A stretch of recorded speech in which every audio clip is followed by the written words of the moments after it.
नमस्कार। ये हम लोग का साझा पहला वेबिनार है जिसमें आर्क फाउंडेशन, नॉलेज लिंक और IDS institute for development support. So doctor Kumar Raka, DRR and CA expert, Shri Nishit Kumar ji, knowledge link, Shri Bharatlal Patwal ji from IDS, Mr. Ranjan Kumar, DRR expert, Ms. Dolphy Raman, DRR specialist, participants and partner, Namaste, and a very warm welcome to Special Earth Day program. ये programme Hindi और English में होगा, mixed language use करेंगे हम लोग, क्योंकि हमारे बहुत सारे साथी जो है हिंदी में बेहतर समझते हैं। But we will use the word technical word जो अंग्रेजी में होगा, लैंग्वेज हम लोग का हिंदी होगा, so that all will be able to understand. तो arc foundation, knowledge link and ideas की तरफ से आप सभी लोगों का हार्दिक स्वागत है। Living with extremes, heat waves and erratic weather in changing climate, इस वेबिनार का थीम है।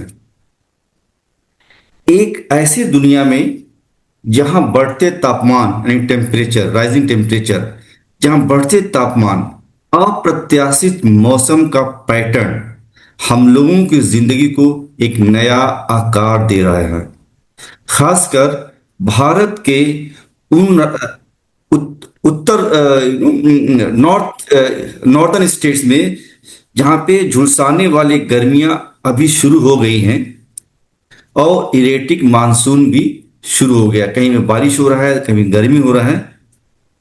तो ये आज का चर्चा इससे ज्यादा प्रासंगिक और जरूरी नहीं हो सकता जब हमारा ज्यादातर देश के पार्ट जो है इस इरेटिक मानसून से और हीट वेव से जूझ रहा है। अर्थ डे यानी पृथ्वी दिवस हम सभी को याद दिलाता है कि हमारी धरती का हेल्थ यानी धरती का स्वास्थ्य हमारी साझा जिम्मेदारी है। किसी एक सरकार की या एक इंसान की नहीं, ये हम सभी गवर्नमेंट और लोगों की साझा जिम्मेदारी है। आज 4 बजे से लेकर शाम 5:30 बजे तक हम लोग इस इम्पोर्टेंट सब्जेक्ट्स में गोता लगाते रहेंगे और समझने की कोशिश करेंगे। इस 1.5 घंटे की चर्चा में हम जिन विषयों पर ध्यान देंगे उसमें से है अंडरस्टैंडिंग हीट वेव्स, यानी हीट वेव को समझना, ये है क्या चीज, इसकी रिस्क क्या है और इसके व्यापक प्रभाव क्या है, और पब्लिक हेल्थ गाइडलाइंस क्या कहती है। इन सभी को लेकर के हम लोग इस पे चर्चा करेंगे और समझने की कोशिश करेंगे कि सरकार क्या कर रही है और हम लोग इससे बचने के लिए क्या क्या कर सकते हैं। हमारे साथ डिस्टिंग्विश एक्सपर्ट हैं जो इन चरम स्थितियों में एक्शनेबल इंसाइट साझा करेंगे। एक्शनेबल इंसाइट मतलब क्या हमें करना है, कैसे करना है, वो हम इस पे चर्चा होगी। प्रतिष्ठित विशेषज्ञ और आप लोगों के बीच ज्यादा समय न लेकर के मैं इस प्रक्रिया को आगे बढ़ाने की कोशिश करता हूं। तो चलिए शुरू करते हैं आज के थीम का कार्यक्रम। हमारे पहले वक्ता हैं miss Dolphy Raman. Dolphy Raman she has a master in disaster management from TISS. TISS जो है बहुत ही प्रतिष्ठित यूनिवर्सिटी इंस्टीट्यूट है जो मुंबई में स्थित है, उससे इन्होंने एमए किया है। और CRY, NIDM, municipal corporation of Haryana और Haryana institute of public administration जैसे कई प्रतिष्ठित संस्थाओं के साथ इन्होंने डिजास्टर मैनेजमेंट पे काम किया है, क्लाइमेट चेंज पे काम किया है। Her expertise lie in research and training in the domain of areas of disaster risk reduction, disaster risk and debris management, climate change assessment and adaptation and mitigation. तो मैं इसी के साथ मैं डॉल्फी रमन को इनवाइट करता हूं कि वो अपना आप अनम्यूट करें और शेयर करें. Thank you for the introduction and welcome to the participants. I can see हमारे पास at least हम लोगों को छोड़ के 60 participants हैं. So that too on a working day. So I feel this is a very good response. And also because heat wave और जो climate extremes हैं, चाहे वो ज्यादा ठंड है, चाहे वो ज्यादा वो है हीट है या ज्यादा बारिश हो रही है, ज्यादा सूखा पड़ रहा है, वो आई थिंक कहीं ना कहीं हमारी कंट्री में क्या वर्ल्ड ओवर हर कोई इंसान कोई ना कोई मैक्सिमम लोग तो हर तरीके के एक्सट्रीम के साथ जूझ रहे हैं, लेकिन एटलीस्ट वन और टू के साथ तो everybody 100% of population of this entire world is fighting. तो that also I feel earth day पे ये बहुत टाइमली है. बिकॉज ये क्यों हो रहा है, फर्स्ट ऑफ ऑल जस्ट मैं आपसे बात करूंगी एंड चैट बॉक्स पार्टिसिपेंट्स के लिए ना खुला हुआ है, तो आप लोग चैट बॉक्स में हमारे साथ इंटरैक्ट कर सकते हैं. कई बार क्या होता है, जो बहुत सारे पार्टिसिपेंट्स होते हैं तो उनका माइक ऑफ करना पड़ता है अनफॉर्चुनेटली.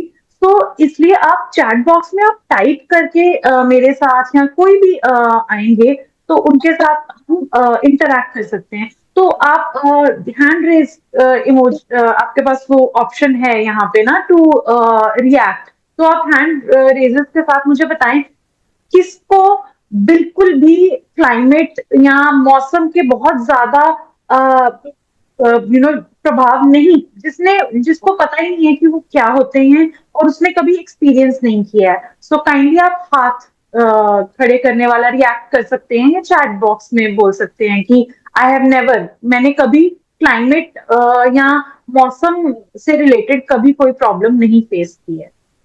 मैं आपको कुछ सेकंड्स देती हूँ, कुछ सेकंड्स क्या 5 सेकंड्स दूंगी because we don't have the luxury of time. तो हमारे में से कोई भी ऐसा नहीं है जिसने मौसम की वजह से परेशानी नहीं झेली हो. वो मे बी हमारे पेरेंट्स ने भी झेली है, हमारे ग्रैंड पेरेंट्स ने भी झेली है, हमारे ग्रेट ग्रेट ग्रैंड पेरेंट्स ने भी झेली है. बट ऐसा तो कुछ है ना कि जो मौसम की परेशानी उन्होंने झेली है और जो हम आज झेल रहे हैं और जो नेक्स्ट हमारे बच्चे आने वाले टाइम में झेलेंगे, उसमें क्या डिफरेंस है. उसमें यही डिफरेंस है कि वो नेचुरल था, जो अब हो रहा है वो बहुत एक अननेचुरल चीज है. पहले अगर 1-2 दिन मौसम खराब होता था तो वो नेचुरल रहता था. अगर जिस दिन बहुत ज्यादा गर्मी हो जाती है तो उस दिन बारिश शाम को आती है, ये हम बचपन में सुनते थे. वो क्यों है, बिकॉज वो अर्थ का नेचुरल वे है अपने इकोसिस्टम को सेट करने का. तो जब ज्यादा बारिश होती है, नीचे से गर्म हवा और पानी इवेपोरेट करके ऊपर जाता है, ऊपर जाके वो बादल बन जाता है और बारिश हो जाती है. ये बहुत नेचुरल है. लेकिन अब ऐसा नहीं हो रहा है. कितने कितने दिन इतनी ज्यादा गर्मी रहती है लेकिन बारिश ही नहीं होती है. फिर इतने इतने दिन बारिश हो जाती है और धूप ही नहीं निकलती है. For example in April I remember मुझे वाटर स्पोर्ट्स ज्वाइन करना था, बट अप्रैल में what happened was in the morning, in March morning में बारिश शुरू होनी स्टार्ट हो गई. इतनी ठंड हो गई कि वाटर स्पोर्ट्स ही नहीं स्टार्ट हुए, जबकि हमेशा मार्च में स्टार्ट हो जाते हैं. इस साल क्या हुआ, जब गर्मी होनी थी तो एकदम बारिश की वजह से ठंड हो गई और पिछले एक हफ्ते से बहुत ज्यादा हीट इंक्रीज हो गई. सो बेसिकली हम इसके बारे में बात करेंगे. मैं एक थोड़ी सी आपके साथ एक पीपीटी शेयर करूंगी. हालांकि मतलब इतना पीपीटी से हम अटैच नहीं रहेंगे, ज्यादा हम बात करेंगे. तो बस थोड़ा ताकि आप लोगों को you don't have to stare in the blank. So this is heat. मेरा थोड़ा सा 5 मिनट्स का मैं आपको ये बताती हूँ कि हीट वेव इंडिया में क्या होती है और जो हमारा मौसम विभाग है जिसको आईएमडी बोलते हैं, इंडियन मीटरोलॉजिकल डिपार्टमेंट, उसका क्या क्राइटेरिया है इंडिया में हीट वेव डिक्लेयर करने का. देखो हीट वेव जो है इट इज ज्यादा गर्मी, नॉर्मल से ज्यादा गर्मी. तो इसमें क्या है, नॉर्मल से ज्यादा गर्मी हीट वेव है. कोई मुझे चैट बॉक्स में बता सकता है कि नॉर्मल क्या है मैं कह रही हूँ नॉर्मल से ज्यादा। तो हमें इसके लिए नॉर्मल पता होना चाहिए ना। तो कोई मुझे बता सकता है कि नॉर्मल क्या है? हीट वेव के संदर्भ में, हीट वेव के रिगार्डिंग नॉर्मल क्या हो सकता है? हीट वेव मतलब टेम्परेचर के उसमें बता सकते हैं कि इतना टेम्परेचर नॉर्मल है। ये बता सकते हैं आप चैट बॉक्स में? गैस क्लिक करना है आपको। ऐसा कोई नहीं है हार्ड एंड फास्ट रूल की गलत हो गया या कुछ ऐसे। आई विल नॉट से, मैं आपका नेम लेके नहीं बताऊंगी किसने क्या बोला है। आप जस्ट चैट बॉक्स में, सो दैट पता लगता रहे। 40 किसी ने बताया, 40 चलिए मैं मान लेती हूँ 40 डिग्री सेल्सियस आप बोल रहे हैं। ठीक है। किसी ने बोले previous trends, yes very good. पहले आपको देखना पड़ेगा कि पहले क्या नॉर्मल था। अब ये प्रीवियस ट्रेंड्स हमें देखने पड़ेंगे आज से 5 साल पहले, हेलो। 10 साल पहले, पिछले साल। तो ये होना जरूरी है। टू मच और too little rain can harm agriculture production, yes. Above 50 degrees, okay. Last 10 to 20 years का कह रहे हैं ट्रेंड्स देखने पड़ेंगे। 40 degrees in plains and 30 degrees in hilly areas average. सो ये जिन्होंने भी बताया, सो दैट मीन्स इनको थोड़ा सा आईएमडी का क्राइटेरिया पता है। 43 बता रहे हैं कोई, ठीक है। अभी किसी ने 50 बताया, तो 50 बहुत ज्यादा हो जाएगा। अभी जब हमारे ये दिल्ली नॉर्थ में अभी हमारा टेम्परेचर समवेयर अराउंड 34 to 39 चल रहा है। तो 50 ही बहुत, अभी ही कितनी गर्मी है, तो आप सोचो 50 कितना होगा। तो 50 हो जाता है दिल्ली वगैरह में, बट वो मोस्टली होता है कि कितना फील हो रहा है। तो इसके बारे में आगे बता। हाँ ठीक है। तो हीट वेव मैटर क्यों करती है? हाँ, what is a heat wave? सबसे पहले हीट वेव, जब आपने इसमें टाइम लेना है कि आज बहुत गर्मी है, तो हम ये बोलेंगे कि आज का वेदर, वेदर क्या है? डेली जो हम एक्सपीरियंस करते हैं। जब हम क्लाइमेट के बारे में बात करते हैं, वो एक लंबे समय की हम बात करते हैं, तो आपने सबसे पहले इसमें समय लेना है। किसी ने टाइम की बात नहीं की इसमें। आज अगर मान लो बहुत गर्मी है, तो इसका मतलब ये नहीं कि हीट वेव आ गई। दिल्ली में आज बहुत गर्मी है, इसका मतलब ये नहीं कि हीट वेव हो गया। जब लंबे समय तक हीट एक नॉर्मल से ज्यादा है, हम उसमें हीट वेव कंसिडर करते हैं। तो आपने दो क्राइटेरिया देखेंगे, एक तो टाइम, ऊपर से हीट। ठीक है। अब इसमें और भी बहुत सारे फैक्टर होते हैं। ह्यूमिडिटी, ह्यूमिडिटी मुझे कौन बताएगा सिंपल वर्ड्स में कि क्या होती है? ह्यूमिडिटी क्या होती है? ह्यूमिडिटी उमस, यस। किसी ने बताया उमस या हुमस। हमारे यहाँ पे हिंदी में यही बात होती है कि हुमस। आपने देखा जिस दिन बहुत ज्यादा हुमस होती है, उस दिन क्या होता है? गर्मी ज्यादा लगती है या कम लगती है? हवा में नमी की मात्रा को ह्यूमिडिटी बोलते हैं, yes. Feels hotter and more uncomfortable. मैं आपको, ह्यूमस क्या होती है? जब जिस दिन बहुत ऐसे पसीना आ रहा होता है ना, बार बार आपको चिप चिप फील होता है, उस दिन ह्यूमिडिटी ज्यादा होती है। मान लो ह्यूमिडिटी को हम परसेंटेज में कैलकुलेट करते हैं। ठीक है, मैं आगे आपको दिखाती हूँ कि ह्यूमिडिटी कैसे कैलकुलेट करते हैं। Feels hotter and uncomfortable, yes very very right. जिस दिन गर्मी में आपको बहुत ज्यादा पसीना आ रहा है ना, उस दिन सोच लो कि आज ह्यूमिडिटी बहुत ज्यादा है। ठीक है। तो जब हीट के साथ चिप चिप हवा में नमी भी आ जाती है, तो नहीं, तो उस दिन पसीना जिस दिन बहुत आपको ज्यादा आएगा ना, उस दिन आप सोचो कि ह्यूमिडिटी ज्यादा है। तो हम सब लोग क्या करेंगे, मेरी वीडियो सबको दिख रही है, तो हम लोग अपना फोन ऑन करेंगे। ठीक है। और फोन में हम वेदर वाली ऐप खोलेंगे। ये देखिए, ये वेदर वाली ऐप। सब लोग फोन में वेदर वाली ऐप खोलेंगे। I hope everybody is able to see it. तो आई होप सबने वेदर वाली ऐप खोल ली है, उसमें उनकी लोकेशन आ रही होगी। तो सब लोग देखिए कितना टेम्परेचर है। मेरे यहाँ पे आ रहा है 38 degree Celsius temperature, right. Right. तो देखिए, आप लेफ्ट वाली स्लाइड देखेंगे, ये मैंने अपने यहाँ का स्नैपशॉट डाला है। 38 डिग्रीज क्या है यहाँ पे अभी जो टेम्परेचर है। फिर जो राइट हैंड साइड वाली इमेज है, वहां पे देखिए लिखा हुआ है फील्स लाइक 39 डिग्री। ऐसा क्यों है कि 38 डिग्री तो है टेम्परेचर, लेकिन वो 39 डिग्रीज फील हो रहा है? कई बार क्या होता है, टेम्परेचर कम होता है, हमें फील, गर्मी ज्यादा फील होती है। ऐसा क्यों है? ह्यूमिडिटी, हवा में नमी एक बहुत बड़ा रीजन है। और भी रीजन है, जैसे हवा की डायरेक्शन क्या है। हवा आपने सुना होगा लू जो बोलते हैं, अगर लू चल रही है तो टेम्परेचर और ज्यादा हमें फील होगा। अगर आप देखिए नेक्स्ट, राइट, तो अब देखिए यहाँ पे 17% ह्यूमिडिटी है। ऐसे आपका फोन देखिए, जैसे ये तो iOS है, तो इसमें इस तरीके का लेआउट आ रहा है। आप लोग अपने फोन में देखिए टेम्परेचर कितना है, मुझे बताइए। फिर मुझे बताइए ह्यूमिडिटी कितनी है नीचे। जैसे अभी मैं चेक कर पा रही हूँ, मेरे फोन में अपडेट होके 18% आ रही है। इसका मतलब कुछ नहीं होता है, मतलब होता है कि अगर 100 ग्राम या 100 मिलीग्राम हवा है, तो उसमें 17 मिलीग्राम या अगर 17 मिलीग्राम वाटर वेपर है। जितना पानी होगा हवा में, उतना ज्यादा हमें गर्मी लगेगी। तो आप मुझे बताइए ह्यूमिडिटी कितनी है, और आप मुझे बताइए कि ये जो फील्स लाइक है ये कितना आ रहा है। ये फील्स लाइक कितना आ रहा है। तो 30, मैं अगर ये आंसर करूंगी तो I will write 38 degree, comma feels like 39 degrees. Humidity, आप ह्यूमिडिटी मत भी लिखिए, अकेली परसेंटेज लिख दीजिए तो मैं समझ जाऊंगी कि वो ह्यूमिडिटी है। Right, somebody has written 16% humidity feels like 40। And आपका एक्चुअल टेम्परेचर क्या है जिन्होंने फील्स लाइक 40 लिखा है। एक्चुअल टेम्परेचर के साथ पता लगेगा ना। somebody has sent a snapshot, it's 35 degrees, and humidity is 20 something percent.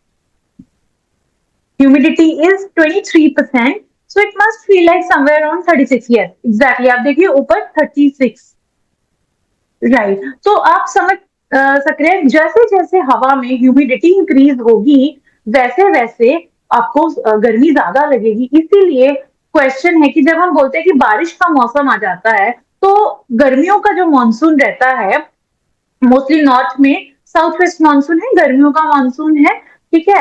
Winter monsoon south वाली साइड और नॉर्थ ईस्ट वाली साइड आता है। तो हम कहते हैं कि मानसून आ गया, अब गर्मी कम होनी चाहिए। नहीं, जब मानसून आता है, जिस दिन बारिश होती है, उसके बाद हवा में नमी ज्यादा होती है, तो उस दिन इतनी गर्मी लगती है, बारिश के बाद इतनी गर्मी लगती है, तो ह्यूमिडिटी तो है। इसीलिए आप देखो बॉम्बे जैसी जगह है और चेन्नई जैसी जगह है, ठीक है, यहाँ पे कम टेम्परेचर में भी हीट वेव डिक्लेयर हो जाती है। तो आपने इस तरीके से देखना है, सिर्फ टेम्परेचर को आपने आज के बाद नहीं देखना है। Right, so let's go ahead. Right, just 2-3 minutes में हम ये चेक कर लेते हैं क्यों इशू है हीट वेव। क्योंकि हमारी जो ह्यूमन बॉडी है, उसमें ये क्षमता इतनी नहीं है कि वो ज्यादा, हमारा नॉर्मल टेम्परेचर कितना है 98.6 डिग्रीज, राइट, डिग्री फ़ारेनहाइट, ठीक है। तो उसे मेंटेन करने के लिए हमारा जो बाहर का एनवायरमेंट है, वो एक नॉर्मल टेम्परेचर के आसपास होना चाहिए। अदरवाइज हम अपना इंटरनल बॉडी टेम्परेचर एक लिमिट के बाद कंट्रोल नहीं कर पाते। इसीलिए हम सर्दियों में कपड़े पहनते हैं वूलन, क्यों, ताकि बाहर का कोल्ड हमारी बॉडी को इफेक्ट ना कर पाए और हम अपना बॉडी टेम्परेचर 98 फ़ारेनहाइट रख सकें। सिमिलरली गर्मियों में अब प्रॉब्लम ये है कि even after you remove all the clothing, आप मिनिमल क्लोथिंग में भी आ जाओगे, after a point clothes have nothing to do with heat. So that is why heat wave matters, because after a point your environment, आपके आसपास का जो environment है, it will affect you, and more than cold, ये cold से भी ज्यादा affect करती है। इसमें डिफरेंट डिफरेंट हीट इलनेसेस होती हैं, जिसके बारे में हम आगे बात करेंगे, ठीक है। ज्यादा रिस्क किसको है, चिल्ड्रन को है, एल्डरली को है। अब ये आप मुझे बताइए, ये इमेज पढ़ के किसी को ज्यादा समझ में आ रहा है। जब मैंने फर्स्ट टाइम ये इमेज देखी थी, मुझे समझ में नहीं आ रहा था। कैन समबडी टेल मी कितना आपको इसमें समझ में आ रहा है, कितना नहीं। Right, 11 new messages. Right, feels like 37 degrees, 18% humidity. Correct correct, सब लोगों का। दिल्ली में feels like 41 degree Celsius. I would like to know Delhi में अभी एक्चुअल टेम्परेचर कितना है। somebody has written yes ma'am, उनको समझ में आ रहा है। probably they are a little उनके पास फिर डेफिनेटली कुछ ना कुछ टेक्निकल बैकग्राउंड या पहले की इंफॉर्मेशन रहेगी। तो हम इस इमेज से बियॉन्ड जाके देखते हैं कि हीट वेव को किस तरीके से देखा गया है। सबसे पहले मैंने आपसे बात की थी कि एक लंबे समय तक जब आपका टेम्परेचर एक लेवल से कम नहीं होता है तो हीट वेव डिक्लेयर कर जाती है। वो लंबा समय कितना है? 2 दिन। बट 2 दिन ऐसे नहीं कि आज हीट मान लो 45 डिग्रीज है, कल नीचे चला गया 35 हो गया, परसों 45 नहीं। 2 दिन लगातार, आज भी कल भी, 48 आवर्स कंसेक्यूटिवली। कंसेक्यूटिवली मतलब इकट्ठा, बीच में ब्रेक नहीं होना चाहिए कम टेम्परेचर का। ठीक है, तो बस यही है। अब इसमें थोड़ा सा ये है कि प्लेन्स में कितना है, हिल्स में कितना है, हम आगे जाके देखते हैं। प्लेन्स मतलब जैसे फॉर एग्जांपल पंजाब है, प्लेन्स है, वहां हिली एरिया नहीं है। ठीक है, और राजस्थान प्लेन्स हैं, बारी माउंट आबू का रीजन। ठीक है, कोस्टल एरिया जहाँ पे समंदर है, फॉर एग्जाम्पल केरला की स्टेट है, फिर तमिलनाडु है, फिर आंध्रा है, राइट, एंड देन उड़ीसा है। ठीक है, महाराष्ट्र है, इनको कोस्टल एरियाज बोलेंगे। हिली रीजन अगेन उत्तराखंड है, हिमाचल है, नॉर्थ ईस्टर्न स्टेट्स हैं, इनको हिली रीजन बोल देंगे। अब हर जगह में जो टेम्परेचर का क्राइटेरिया है डिफरेंट है। किसी ने बहुत अच्छे से बताया था कि 40 डिग्री सेल्सियस, दिल्ली में 40 डिग्री लेंगे हम, पंजाब में जहां मैं अभी हूं मैं, वहां पे भी 40 डिग्री लेंगे। अगर कोई उत्तराखंड से है तो आपका अगर 30 डिग्री से ज्यादा 2 दिन लगातार टेम्परेचर रहेगा तो क्या हीट वेव डिक्लेयर हो जाएगी। बट अगर वही क्राइटेरिया, जैसे ऑब्वियसली अभी मैंने आपको दिखाया था 38 डिग्रीज है और 3-4 दिन से ये चल रहा है, तो यहाँ पे हीट वेव नहीं डिक्लेयर है। क्यों? क्योंकि मैं प्लेन्स में, और मेरा क्राइटेरिया क्या है? 40 डिग्री से ऊपर 2 दिन लगातार। ठीक है, और कोस्टल एरिया में क्या है? 37 डिग्री। कोस्टल एरिया अगेन क्योंकि वहां पे ह्यूमिडिटी ज्यादा है, तो वहां 37 डिग्री भी हमें यहाँ के 40 डिग्री की तरह लगता है। हिली रीजन का, हिली रीजन में तो इतनी ह्यूमिडिटी कई बार नहीं भी होती है। तो हिली रीजन का क्या, पहाड़ों का क्या रीजन है कि उसमें और भी कम टेम्परेचर थ्रेशोल्ड है? ये बताइए मुझे, कौन बताएगा ये आंसर? राइट, इन सोलन somebody saying 26 डिग्रीज है, अग्रीड, राइट। तो अगर ये ही 30 डिग्रीज हो जाएगा 2-3 दिन कंसेक्टिवली तो हीट वेव डिक्लेयर हो जाएगी। तो आप मुझे बताइए, मैंने कोस्टल एरियाज का तो रीजन आपको बता दिया कि टेम्परेचर 37 भी 40-41 लगता है, क्यों? ह्यूमिडिटी की वजह से। हिली रीजन का बताइए मुझे, पहाड़ों का बताइए कि वो तो उमस से भी ज्यादा हमने ह्यूमिडिटी की थी कि ह्यूमिडिटी बहुत ज्यादा हो तो गर्मी ज्यादा होती है, हीट वेव का इम्पैक्ट ज्यादा होता है। ठीक है, लेकिन हिली एरियाज में तो गर्मियों में ड्राई रीजन भी रहते हैं। जैसे फॉर एग्जांपल नॉर्थ ईस्ट, जो मणिपुर वगैरह वाली स्टेट्स हैं, वो ड्राई रहती हैं। इवन जो लोअर हिमालयाज है वो थोड़ा ड्राई रहते हैं बिफोर मानसून। तो आप कोई बता सकता है कि हिली पहाड़ों में क्यों 30 डिग्री है, वहां 40 या 35 डिग्री क्यों नहीं है? कि 30 डिग्रीज हो गया तो उसके बाद हीट वेव डिक्लेयर कर देंगे। सबसे कम थ्रेशोल्ड वहां क्यों है? जो उत्तराखंड से हैं, हिमाचल से हैं, because I saw in the registration की काफी लोग थे। आप बताइए, ग्लोबल वार्मिंग। तो ग्लोबल वार्मिंग तो यहाँ भी हो रही है, हर जगह हो रही है। पहाड़ों में ऐसा क्या है? मेरे क्वेश्चन में ही आंसर है। Somebody has said altitude and their name is Salman Ali. So I would like to slow clap for them. Yes, altitude, क्योंकि पहाड़ है। आपको पता है ना, जैसे जैसे आप धरती के स्तर से ऊपर जाएंगे शुरू में, तो टेम्परेचर डिक्रीज होता है। तो इतने ऑल्टीट्यूड पे अगर 30 से ऊपर टेम्परेचर जा रहा है, अगेन नॉर्मल क्या है? मेरे लिए यहाँ पे 35-38 इज नॉर्मल टेम्परेचर, लेकिन पहाड़ में अगर ऑल्टीट्यूड पे, पहाड़ में ऊंचाई पे ये टेम्परेचर है तो वो नॉर्मल नहीं है। हर किसी का नॉर्मल डिफरेंट है, इसीलिए पहाड़ों में ऑल्टीट्यूड है। जैसे जैसे ऊपर आप पहाड़ों में जाते जाएंगे ठंड बढ़ती जाती है। ठीक है, तो इसलिए तो सलमान जी ने आंसर दिया है, सो ग्रेट। ठीक है, तो ये क्राइटेरिया है। अब एक और क्राइटेरिया होता है, दो क्राइटेरिया होते हैं, एक तो मिनिमम टेम्परेचर वाला, एक होता है डिफ्लेक्शन फ्रॉम नॉर्मल। तो मतलब आपका जो नॉर्मल है, मे बी वो 40 डिग्रीज नहीं है, मे बी वो 37 डिग्रीज नहीं है, जो भी आपका नॉर्मल मीन टेम्परेचर है, एवरेज मीन टेम्परेचर लेते हैं, उसमें सॉरी 44 नहीं, 4.5, ये वो टाइपो है।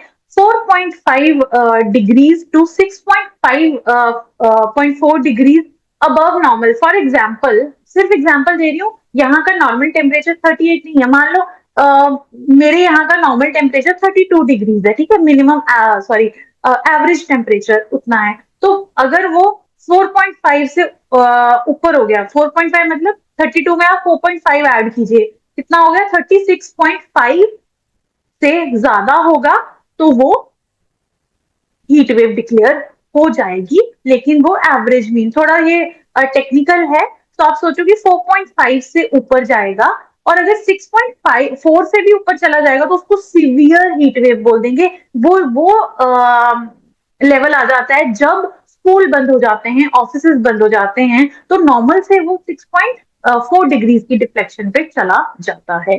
तो बेसिकली ये आपके लिए जानने के लिए है कि आप अपनी वेदर ऐप को यूज कीजिए अच्छे से, और उसमें देखिए कि आप ही खुद आइडेंटिफाई कर सकते हैं कि आज हीट मॉर्निंग में उठते ही कि आज इतना टेम्परेचर है, मेरे यहाँ पे नॉर्मल टेम्परेचर से इतना ज्यादा है, तो हीट वेव का क्या आज होने वाला है कंडीशन, तो उस हिसाब से मैं घर से निकलूं। अब आपके लिए बहुत इंपॉर्टेंट है ये जानना, आपने देखा होगा आपको फोन पे मैसेज आते होंगे ऑरेंज अलर्ट,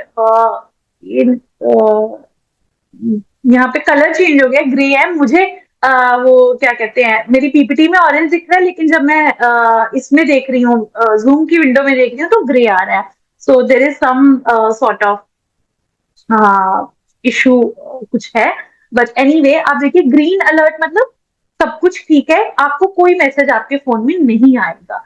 जैसे ही थोड़ा सा टेम्परेचर बढ़ेगा वो येलो अलर्ट पे चला जाएगा, उसका मतलब है गर्मी बढ़ रही है, बी अवेयर, टेम्परेचर बढ़ रहा है। जब ऑरेंज अलर्ट आएगा आपको, आपके फोन पे मैसेज आएगा एनडीएमए का, उसमें लिखा होगा ऑरेंज अलर्ट, तो ऑरेंज अलर्ट मतलब रिस्क बढ़ गया है, आपको प्रिकॉशंस लेनी पड़ेगी। अगर रेड अलर्ट चला जाता है मतलब एक्सट्रीम हीट वेव 6.4 से ऊपर चला जाएगा टेम्परेचर, या 3-4 दिन से 45 40 से नीचे ही नहीं आ रहा है टेम्परेचर, तो रेड अलर्ट जारी हो जाता है। एक्सट्रीम कंडीशंस है, घर से निकलने को आपको मना किया जाता है, स्कूल बंद हो जाते हैं, ऑफिस में वर्क फ्रॉम होम। उसी देर आप चैट बॉक्स में मुझे बताइए कि किसने कभी तो एनडीएमए का मैसेज या कोई मैसेज फोन पे आता है, red alert, orange alert, yellow alert का इतना मैसेज नहीं आएगा, बट आप डिफरेंट एप्स होती हैं उसमें जाके देख सकते हैं येलो अलर्ट, ऑरेंज अलर्ट और रेड अलर्ट का किसको मैसेज आया हुआ है। आप हैंड रेज कर सकते हैं रिएक्शन में। तो आप यस, किसी ने बताया यस के साथ कौन सा alert, red alert, orange alert, orange, yes orange सबने किया है, रेड अलर्ट नहीं आया है। रेड अलर्ट जारी होता है दिल्ली में, बहुत जारी जारी होता है, हमारे यहाँ पे चंडीगढ़ में भी जारी होता है। नहीं, इसमें इसमें ज्यादातर लोग उत्तराखंड से हैं, अच्छा अच्छा, तो तो उनका हीट वेव में हाँ जी, तो वहां पे भी जो लोग ऊपर हिल्स में रह रहे हैं ना, उनके उनको हीट वेव इतना नहीं लगता होगा, जो नीचे वैली में रहते हैं ना, तो क्या होता है कि सारी जो गर्म हवा है वो नीचे ड्रॉप, नीचे तो नहीं ड्रॉप करती, वो नीचे से ऊपर ही जाती है, लेकिन वैली में बहुत ज्यादा सारी क्योंकि विंड डायरेक्शन भी वैसी होती है, तो वैली में बहुत ज्यादा गर्मी होती है। फॉर एग्जाम्पल कांगड़ा वैली में बहुत हीट वेव रहती है, राइट।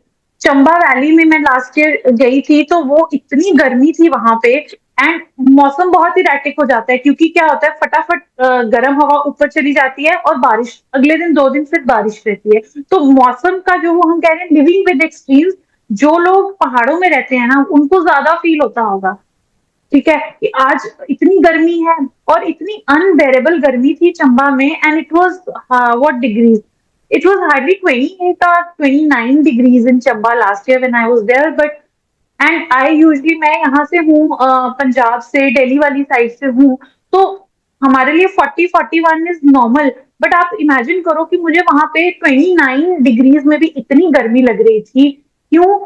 क्योंकि वो नॉर्मल नहीं था। फिर वहां पे ह्यूमिडिटी बहुत ज्यादा थी, इतने पसीने आ रहे थे कि 2-3 लोग तो हमारी ट्रेनिंग थी वहां पे बेहोश भी होके गिर गए। एंड ऑल्सो पहाड़ के लोगों की जो बॉडी है वो एक्लेमेटाइज नहीं होती है इतनी थोड़ी सी भी गर्मी के लिए।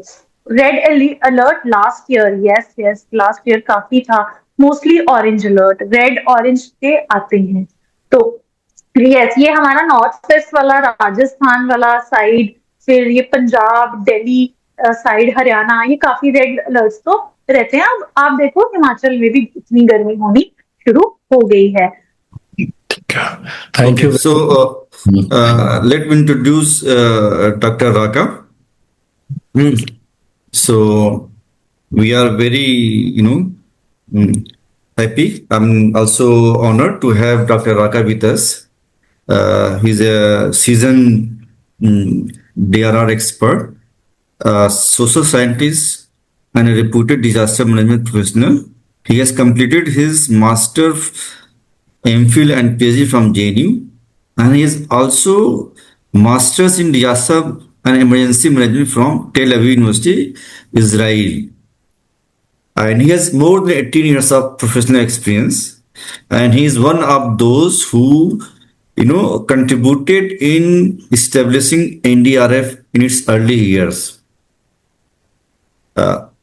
He as a planning and specialist of HOD Disaster Management Noida Authority, he established vibrant disaster management mechanism in twin cities of Noida and Greater Noida, and conducted a mega school earth evacuation drill where more than 110 schools with over 1 lakh stakeholders participated in that program, and which was recorded in a Limca Book of World Record in 2018 edition.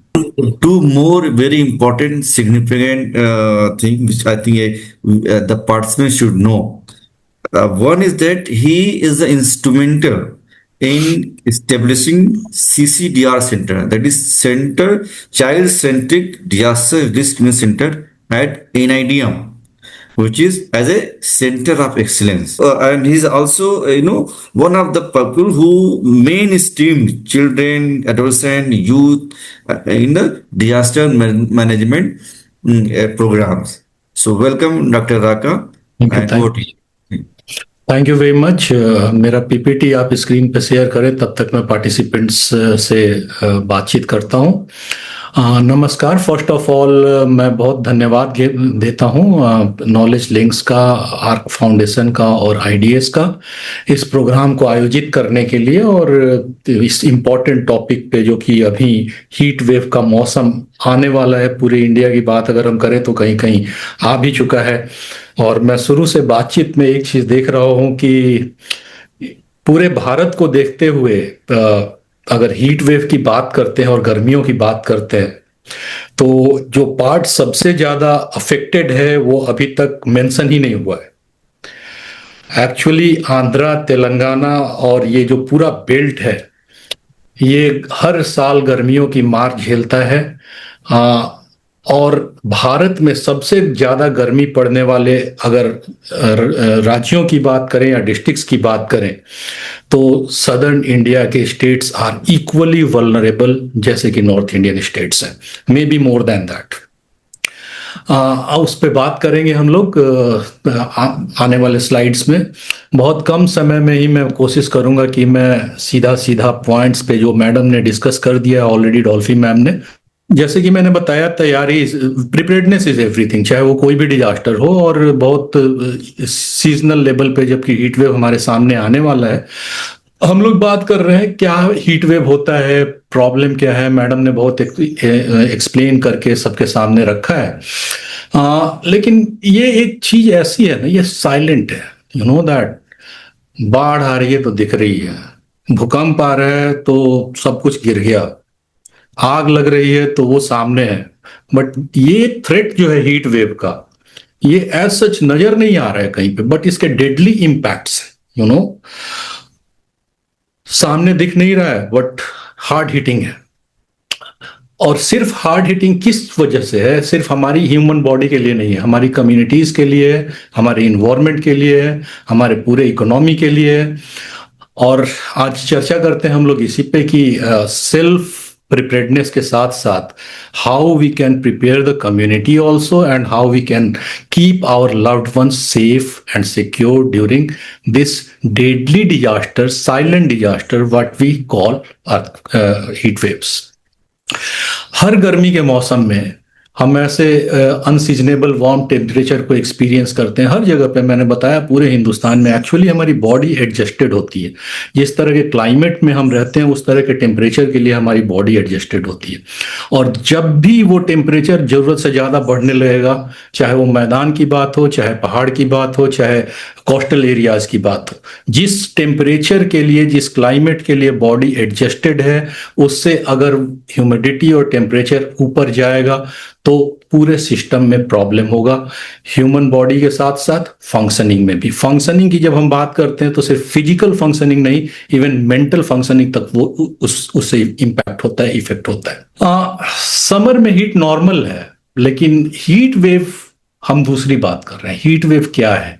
वो हमारे body को, हमारे community को, हमारे infrastructure को इस limit तक push कर देती है जिसकी वजह से कम्युनिटी में हेल्थ इमरजेंसी आ सकती है।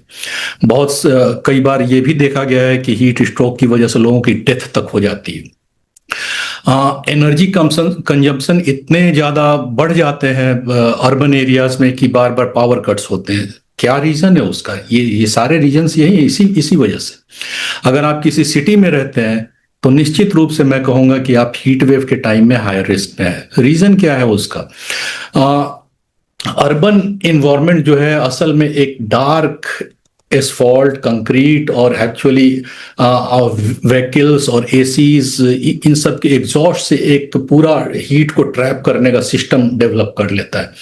और रूरल एरियाज में ये हम नहीं पाते हैं। आप पिक्चर्स में देख सकते हैं कि जिस तरह से कंक्रीट की दीवारें हैं, एक अर्बन एरिया का पिक्चर डिपिक्ट हो रहा है आपके सामने, एक रूरल एरिया का पिक्चर डिपिक्ट हो रहा है। और इस अर्बन एरिया में हीट ट्रैप बन जाता है। जो टेम्परेचर बाहर निकलना चाहिए धरती के बाहर, वो बाहर नहीं निकल पाता है, वो अंदर ही रह जाता है। और इस तरह के सिचुएशन में जब ट्रैप हो जाता है और टेम्परेचर नॉर्मली रूरल एरिया के मुकाबले आप देखेंगे सिटीज में 1 डिग्री से 3 डिग्री तक ज़्यादा हॉट हो सकता है। इसको नॉर्मली साइंटिस्ट कहते हैं कि अर्बन हीट आइलैंड फिनोमेना है। इसमें क्या होता है, इसमें रातों में और भी प्रॉब्लम हो जाता है। जो ट्रैप बनता है, जो ट्रैप बन जाता है पूरे एरिया में, वो हीट जो दिन के समय आती है वो बाहर नहीं निकल पाती है, वो ट्रैप ही रह जाती है और सिटी को कूल डाउन ही नहीं होने देती है।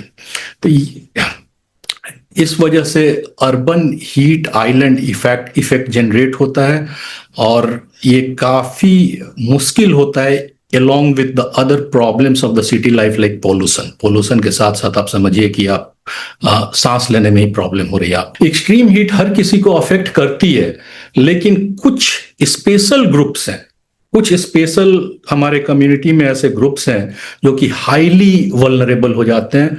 आप देख सकते हैं पिक्चर्स में आपके सामने एक आउटडोर वर्कर जो है, जो बाहर काम करते हैं, जो किसान हैं, जो मजदूर हैं, जिनको ड्राइविंग करना है, ऑटो ड्राइवर्स हैं, रिक्शा ड्राइवर्स हैं, इनको डायरेक्टली मतलब वो एक्सपोज्ड होते हैं। जिस तरह से हम लोग शैडोज में ऑफिसेज में बैठ के काम कर रहे हैं, वो चीज उनको मिल नहीं पाती है। दूसरी तरफ आप देख रहे हैं एल्डरली लोग क्यों वल्नरेबल हो जाते हैं?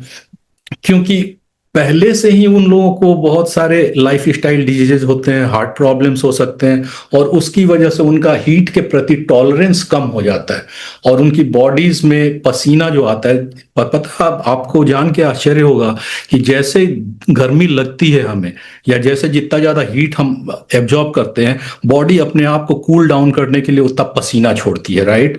पसीना छोड़ने से बॉडी को कूल डाउन होता है और ये दोनों प्रॉब्लम, पसीना आने का प्रॉब्लम एल्डरली पीपल में, जो बुजुर्ग लोग हैं, उनमें कम हो जाता है। रीजन मैंने बताया कि लाइफ स्टाइल डिजीजेस, एक एज भी हो जाती है और दूसरी तरफ छोटे बच्चे जो है 7-8 महीने के बच्चे या उससे कम उम्र के बच्चे, उनको भी बॉडी के टेम्परेचर को अपने रेगुलेट रखना अभी आता नहीं है, वो सीख रहे होते हैं। तो खास करके बुजुर्ग और बहुत छोटे बच्चे, 7-8 महीने से कम बच्चे, जिनको यंग इन्फेंट्स या यंग चिल्ड्रन कहते हैं, वो प्यास भी उनको लगती है तो वो बोल नहीं पाते या प्यास देर से फील होती है। सपोज दैट आपकी बॉडी से पसीना निकल रहा है, बॉडी डिहाइड्रेट हो रही है, तो तुरंत आप पानी पी करके आप अपने बॉडी को रेगुलेट रख सकते हैं। बट अगर आपके बॉडी ने सिग्नल नहीं दिया कि मुझे प्यास लग रही है, निश्चित रूप से छोटे बच्चों में ऐसा है, वो बोल नहीं सकते हैं कि मुझे प्यास लग रही है, तो जब पानी नहीं मिलता है आपको तो डिहाइड्रेशन आपकी बढ़ जाती है। डिहाइड्रेशन बढ़ने के साथ ही हीट का इम्पैक्ट और सीवियर हो जाता है। तो आप देख सकते हैं कि खास करके जो आउटडोर वर्कर्स हैं, वेंडर्स हैं, बुजुर्ग हैं और छोटे बच्चे हैं और वो व्यक्ति जिनके साथ ऑलरेडी हार्ट से रिलेटेड प्रॉब्लम्स हैं या उनके साथ प्री एग्जिस्टिंग डिजीज हैं, वो ज़्यादा वल्नरेबल हो जाते हैं। मैंने अभी आपको बताया था कि ये सारे वही वर्कर्स हैं जो क्या क्या हेल्थ इम्पैक्ट होता है। सिर्फ फिजिकल बॉडी पे नहीं इम्पैक्ट होता है, मेंटल हेल्थ पे बहुत बड़ा इम्पैक्ट होता है। हमने एक पिछले साल स्टडी कंडक्ट की थी पूरे साउथ इंडियन स्टेट्स में, तमिलनाडु, तेलंगाना, आंध्र प्रदेश, पौंडीचेरी एंड केरला, कर्नाटका ऑल्सो। सो उसमें हमने एक सैंपल साइज लिया था करीब 1,500 के आसपास के बच्चों का कि ये हीट वेव के मौसम में बच्चों पे क्या इम्पैक्ट होता है।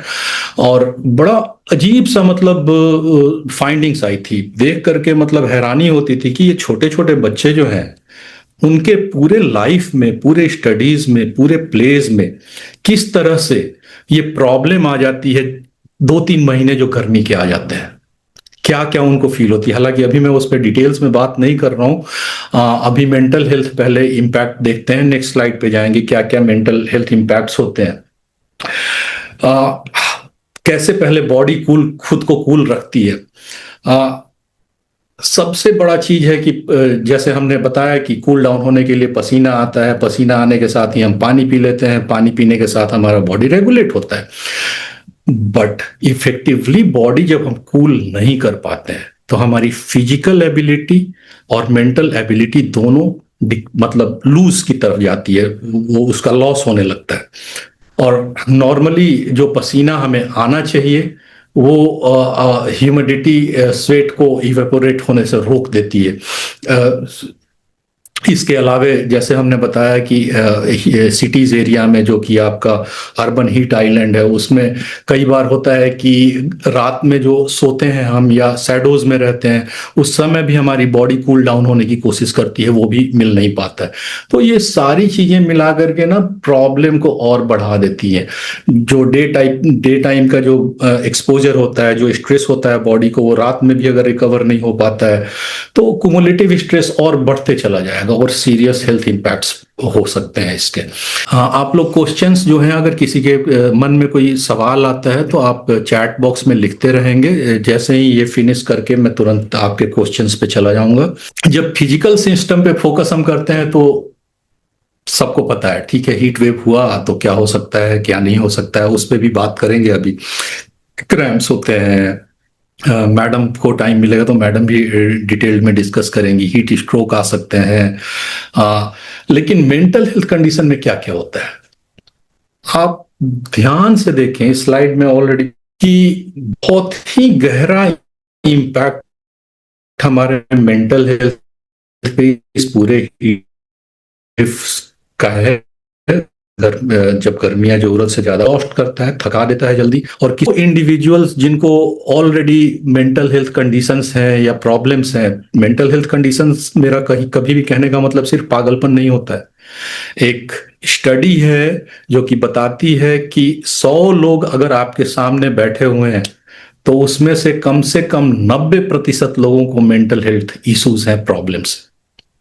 मेंटल हेल्थ इश्यूज जब बात करते हैं, जरूरत से ज्यादा अगर आपको गुस्सा भी आता है तो वो मेंटल हेल्थ इशू है। तो ये मैंने जस्ट मेंटल हेल्थ क्या होता है उसको एक नटसेल में आपको बताया। अगर आप सीरियस हीट और उनके सिम्टम्स को और खराब कर देती है, ये हमारे मेंटल हेल्थ को खराब कर देती है। और कुछ मेडिकेशंस जो मेंटल हेल्थ में चलते हैं वो भी बॉडी को कूल डाउन रखने में और मुश्किल कर देते हैं। गर्म रातों की वजह से अगर नींद नहीं आती है आपको, नींद की कमी जो है इश्यूज, वो भी हमारे प्रॉब्लम्स, मेंटल रिलेटेड प्रॉब्लम्स को और बढ़ा देंगी, जिससे आपको पूरे दिन किसी चीज पे फोकस करने का मन नहीं करेगा। आपके मूड स्विंगिंग्स होते रहेंगे, चिड़चिड़ापन होता रहेगा।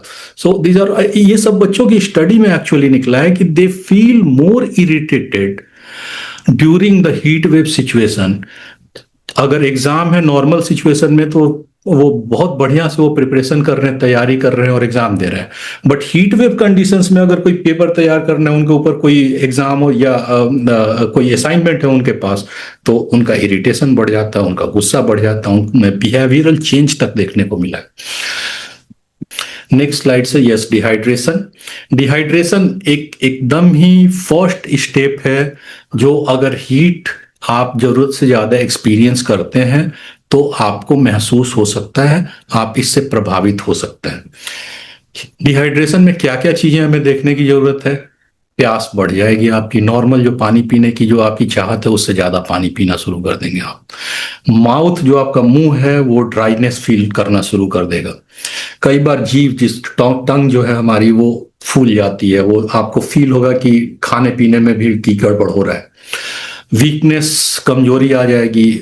Confusion mental health related again है कि पहले तो आप खूब आसानी से डिसीजन लेते थे, लेकिन अभी आपको डिहाइड्रेशन हो रहा है और आप इजीली कोई डिसीजन नहीं ले पा रहे हैं, आपका फोकस गड़बड़ हो रहा है। ये पहला वार्निंग साइन है एक्चुअली, जो कि हमें मिलता है हीट वेव के टाइम में। इसके बाद आता है डिहाइड्रेशन को अगर हमने हैंडल नहीं किया तो हमें हीट क्रैम्प्स आ सकते हैं। ये वार्निंग साइन हो गया। पहला तो साइन था आपके लिए, दूसरा वार्निंग साइन हो गया। वार्निंग साइन आपको बॉडी देती है और आपके बॉडी में कई बार ना मस्कुलर में जो मसल्स हैं आपके, उसमें पेन या खिंचाव होना शुरू हो जाएगा। नॉर्मली ये पैरों में ही शुरू होता है, बट कभी कभी पीठ में भी हो सकता है, हाथों में भी हो सकता है।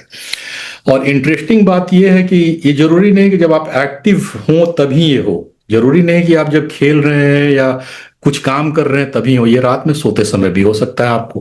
अब आता है क्रैम्प्स के बाद में, ये जरूरी नहीं कि लीनियर सिचुएशन में हो। डिहाइड्रेशन के बाद सीधा आप एग्जॉशन के सिचुएशन में भी पहुंच जाते हैं। ये हीट एग्जॉशन क्या होता है? क्रैम्प्स को इग्नोर किया जाए तो वे हीट एग्जॉशन में एस्केलेट हो सकते हैं। डिहाइड्रेशन से डायरेक्टली भी आप एग्जॉशन के सिचुएशन में पहुंच सकते हैं। ये एक सीवियर कंडीशन है। नॉर्मली आप पिक्चर्स हर चीज का मैंने इसलिए ही लगाया हुआ है कि इजीली आप फील कर सकें उसको।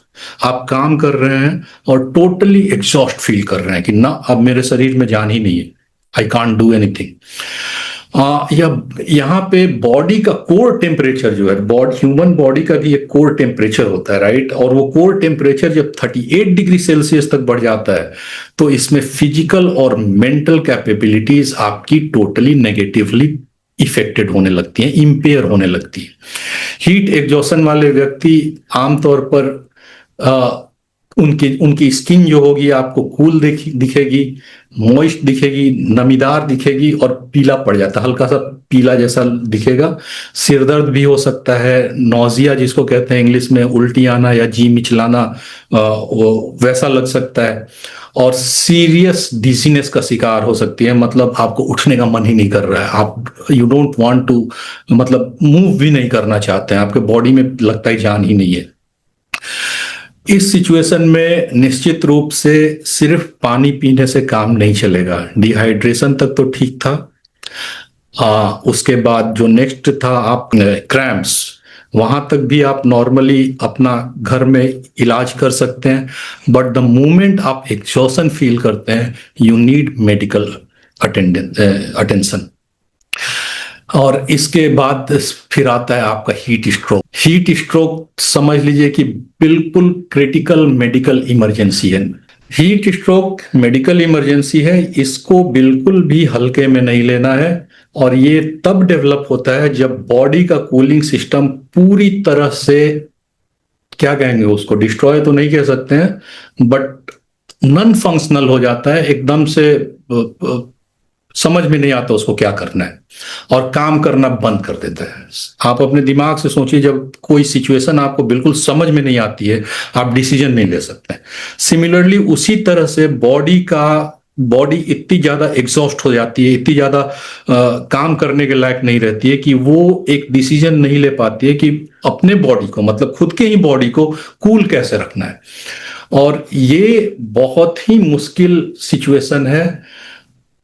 अगर कोर टेम्परेचर आपका जो मैंने पीछे बताया था, हीट एग्जॉशन में 38 डिग्री तक पहुंच जाता है, अगर ये 42 डिग्री सेल्सियस तक पहुंच गया तो आप समझिए कि आपको हार्ट अटैक आ सकता है, आप कोलैप्स कर सकते हैं। ये मैं डरा नहीं रहा हूं, बट ऑब्वियसली मैंने बॉडी का और इसके मेजर वो सामने दिखता है। कॉन्शियसनेस में बदलाव हो जाएगा, समझ में नहीं आएगा, चेतना लुप्त होने जैसा होगा, पल्स आपके बहुत रैपिड हो जाएंगे जब इतनी तेजी से चल रहे हैं। एंड स्किन जो पहले पीली पड़ रही थी वो लाल जैसा दिखने लगेगा। ओके, और ये सब सिचुएशन जो है तो ये एक्सट्रीमली इमरजेंसी है। आप तुरंत ही एम्बुलेंस को बुलाएं और डॉक्टर के पास जाएं। नेक्स्ट स्लाइड पे जाएंगे। अभी हीट स्ट्रोक में और एग्जॉशन में डिफरेंस क्या होता है, इसको भी जानना बहुत जरूरी है। एग्जॉशन तक भी आपको मेडिकल अटेंशन की जरूरत है, बट डरने की जरूरत बिल्कुल भी नहीं है। हीट स्ट्रोक में आपको इमीडिएटली हॉस्पिटल पहुंचना पड़ेगा। अंतर क्या क्या होता है, नमी दिखेगी आपकी, पसीना आ रहा होगा, सबसे बड़ा साइन है पसीना आ रहा होगा।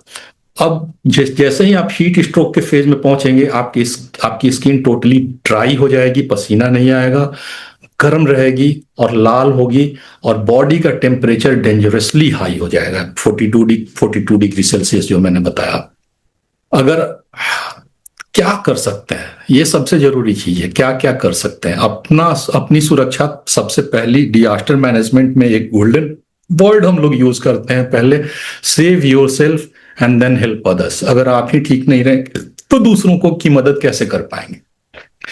तो अगर आप किसी को भी हीट वेव से, हीट के प्रॉब्लम से सफर करते हुए, हीट इलनेस से सफर करते हुए देखते हैं तो तुरंत एक्ट करें इमीडिएटली। सबसे पहली चीज क्या है, सबको पता है, अगर धूप में व्यक्ति है तो उसको छाया में ले जाएं, शैडो में ले जाएं। अगर वो पूरी तरह कॉन्शियस है तो द बेस्ट है कि वो ORS का घोल हर जगह आजकल मिलता है, और वो भी ना मिले तो नमक और चीनी का घोल पिलाएं। वो भी नहीं है तो सिर्फ पानी पिलाएं धीरे धीरे। हाँ, लेकिन एक चीज ध्यान रखना है जो कि बहुत ही इसमें इंपॉर्टेंट है, जब आपको समझ में आ जाए कि सामने वाले व्यक्ति को हीट का प्रॉब्लम है, हीट से रिलेटेड इलनेस है, तो एक ही बार में 1 लीटर पानी नहीं पीना है। No, that is again a problem. वो लूज कर जाएगा, वो वोमिट कर देगा। आपको पानी या ORS जो भी दे रहे हैं आप धीरे धीरे दें उनको, थोड़ा थोड़ा सा गैप दे करके, 5 मिनट का गैप दे दिया फिर थोड़ा दे दिया, 5 मिनट का गैप दे दिया फिर थोड़ा दे दिया। और इस जो स्किन त्वचा हमारी होती है उसको गीले कपड़े से कूल करने के लिए गीले कपड़े का यूज कर सकते हैं, उसे पोंछ सकते हैं, जिसको कहते हैं हिंदी में हम लोग कहते हैं कि त्वचा को पोंछ दिया गीले पानी से। लेकिन अगर आपको हीट स्ट्रोक का अगर शक है, स्पेशली अगर वो कंफ्यूज्ड है, तो या स्वेटिंग, आपको पता कैसे चलेगा हीट स्ट्रोक में और मेजर में उसमें क्या अंतर है। हीट स्ट्रोक में हमेशा स्वेटिंग बंद हो जाएगी, इसके बाद आपको इंतजार नहीं करना है, आपको इमीडिएटली एम्बुलेंस या लोकल इमरजेंसी सर्विसेज को कॉल करना है। नेक्स्ट स्लाइड पे जाएं। नेक्स्ट, अभी तक तो हम लोग बात कर रहे थे हमारे बॉडी पे क्या असर पड़ता है। एक छोटी सी झलक आप देख लें कि आपके स्क्रीन पे फोटोग्राफ पे आ रहा होगा, इंफ्रास्ट्रक्चर पे और इनडायरेक्ट इम्पैक्ट्स क्या क्या हैं, जो कि मैंने शुरू में बताया था कि ये आपकी इलेक्ट्रिसिटी पे, वाटर स्कार्सिटी पे, ट्रांसपोर्टेशन पे, सप्लाई चेन, जो सामान हमारे घरों तक पहुंचता है, जो एग्रीकल्चर है हमारा। बहुत सारे हमारे श्रोताओं ने मैसेज में लिखा भी है कि खेती भी नुकसान होती है, चाहे वो ज़्यादा गर्मी हो जाए, चाहे ज़्यादा बारिश हो जाए। नेक्स्ट पे जाइएगा।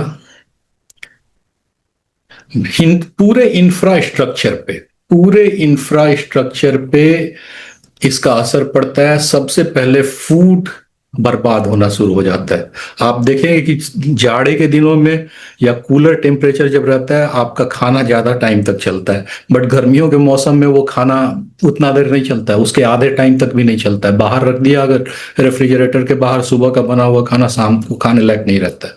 सो इसका रीजन क्या है, क्यों होता है, उसमें बहुत ज्यादा डिटेल्स में ना जाए, बट सिर्फ एक चीज ध्यान रखें, गर्मियों में खाना बहुत जल्दी स्पॉइल होता है।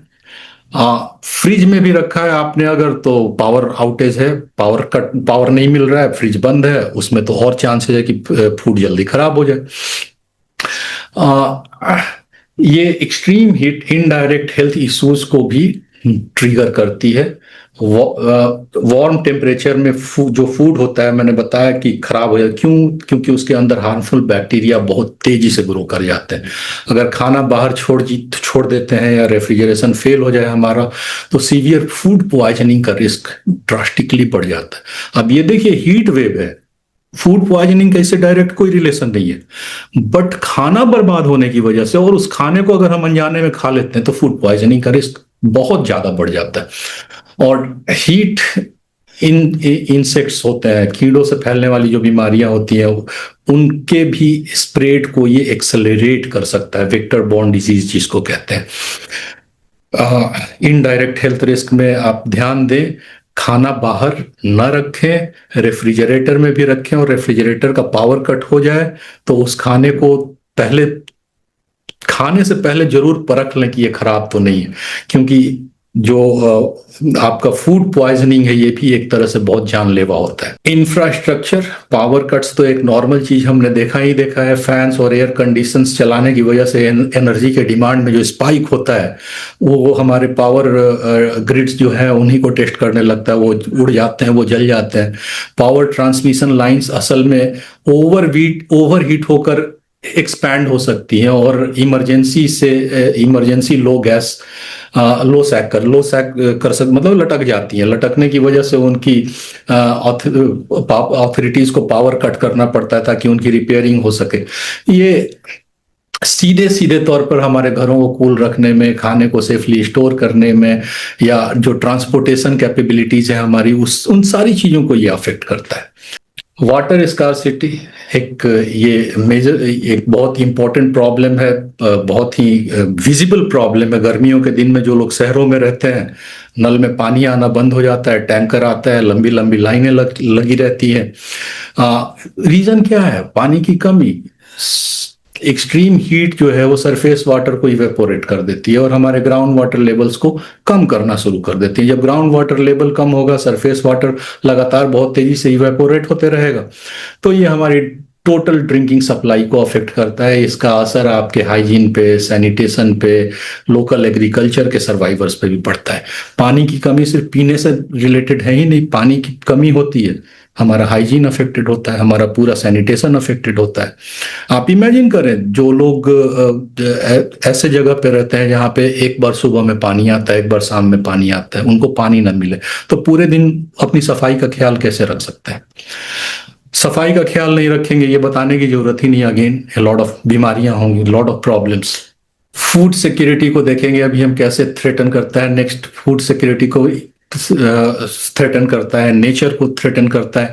वाइल्ड फायर्स, जो कि बड़ा इंपॉर्टेंट हर समय पहाड़ों पे और जंगलों में आती है, हीट वेव से उसका क्या असर पड़ता है। नेक्स्ट पे जाएंगे। यस, हीट वेव सिर्फ ह्यूमंस को नुकसान नहीं पहुंचाती है, वो हमारी फूड सिक्योरिटी को भी थ्रेटन करती हैं। एक्सट्रीम टेम्परेचर्स में व्हीट है, जो मक्का है, सोया जैसा जो फसल है, इसका सीधा नेगेटिव इम्पैक्ट उस पर पड़ता है। और फूड यील्ड्स की जो क्वालिटी है वो भी, सेव भी, इवन मुझे लगता है उत्तराखंड के लोग मुझे बताएंगे कि बहुत ज़्यादा अगर गर्मी पड़ी तो सेव की फसल भी प्रभावित हो जाती है। हिमाचल के जो लोग हैं उनको ज्यादा आइडिया होगा, मैंने तो सिर्फ पढ़ा ही है। फूड की यील्ड्स और उसकी क्वालिटी पूरी तरह से डिग्रेड हो जाती है। अब सबसे बड़ा चीज, एक बेजुबान जो इस धरती पे रहते हैं उनको देखा आपने? गर्मी के कुत्तों की बात कर रहा हूं मैं, कैसे हाँफते रहते हैं बेचारे। पानी उनको मिलता नहीं है, पूरा ग्राउंड वाटर जो है जहां से वो जब तक पी लेते हैं वो इवेपोरेट हो जाता है। नाले में पानी जो बहता है वो इतना गंदा होता है कि वो एक बार पी ले, इंसान तो छोड़िए, जानवर भी एक बार पी ले तो वो बेचारा कैसे सरवाइव कर सकता है, वो भगवान ही मालिक। एक्चुअली एनिमल्स भी, चाहे वो बर्ड्स हो चाहे एनिमल्स हो, हमारी तरह से ही एकदम बिल्कुल सफर करते हैं। डोमेस्टिक लाइव स्टॉक जो है, हमारे पालतू पशु जो होते हैं, या पोल्ट्री जो है, वो हीट स्ट्रेस से हाईली वल्नरेबल होते हैं। एक्सट्रीम हीट में बर्ड सिर्फ 1 घंटे में अपनी बॉडी वेट का 5% तक लूज कर सकते हैं। आपको जान के हैरानी होगी। चिड़ियाओं को आप देखते हैं, पानी अगर उनको ना मिले तो 1 घंटे में जो उनका, एक तो ऐसे ही बेचारे बहुत हल्की चिड़िया होती है, और 5% तक अपना बॉडी का वेट लूज कर जाती है। और 5% बॉडी लूज मतलब एक्यूट डिहाइड्रेशन। एक्यूट डिहाइड्रेशन के बाद चांसेस होता है कि डेथ भी हो जाए। ओशियंस भी सेफ नहीं है। जब सरफेस टेम्परेचर एवरेज से ऊपर 1-2 डिग्री सिर्फ ऊपर बढ़ जाता है तो जो कोरल रीफ्स होते हैं, समुद्र के नीचे की जो पूरी इकोसिस्टम होती है वो डैमेज होती है, वो डेलिकेट इकोसिस्टम ब्लीच होकर के मरने लगते हैं।